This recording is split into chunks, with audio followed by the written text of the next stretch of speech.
बिस्मिल्लाहिर्रहमानिर्रहीम। अस्सलामु अलैकुम वरहमतुल्लाहि वबरकातुहू। क्या आपके वालिदैन आपके साथ हैं या अब सिर्फ यादों में हैं? क्या आप कभी ये सोचकर रोते हैं कि अब उनके हाथ आपके सर पर नहीं? क्या आपका दिल आज भी उनकी मोहब्बत से भरा हुआ है? आप ये सोचते हैं कि आप उनके लिए कुछ नहीं कर सकते और ज़िंदा वालिदैन के लिए क्या कर सकते हैं?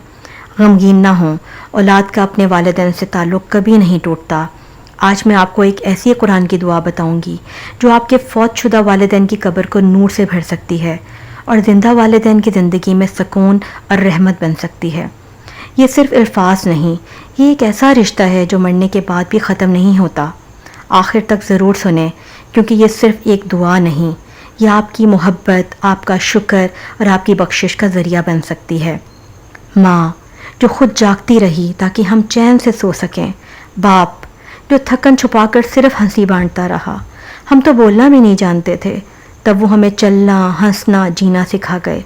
और आज हम कुछ भी बन जाएं, वो दुआएं जो हमें माँ बाप से मिली थीं वही असल वजह हैं। अल्लाह ताला ने कुरान में हमें एक छोटी सी मगर बेहद ताकतवर दुआ सिखाई। वो दुआ ये है, रब्बिरहमहुमा कमा रब्बयानी सगीरा। ऐ मेरे रब, इन दोनों पर रहम फरमा जैसे उन्होंने बचपन में मेरी परवरिश की। नबी करीम सल्लल्लाहु अलैहि वसल्लम ने फरमाया, जब इंसान फौत हो जाता है तो इसके आमाल ख़त्म हो जाते हैं सवाए तीन के, सदक़ा जारिया, नफ़ा बख्श इल्म और नेक औलाद जो उसके लिए दुआ करे। सोचिए, अगर आज आपने अपने वालिदैन के लिए ये दुआ की तो अल्लाह इन पर भी रहम करेगा और आपके लिए भी औलाद के दिल में रहम डाल देगा। तो आज बस एक लम्हा निकालें, आंखें बंद करें और दिल से पूरी सच्चाई से कहें, रब्बिरहमहुमा कमा रब्बयानी सगीरा। ये दुआ आपके वालिदैन के लिए सबसे कीमती तोहफ़ा है, चाहे वो आपके साथ हों या अल्लाह के पास। अगर आपके दिल को ये बात अच्छी लगी हो तो इस वीडियो को शेयर करें, कमेंट में आमीन लिखें ताकि हर औलाद अपने माँ बाप के लिए ये दुआ मांगे।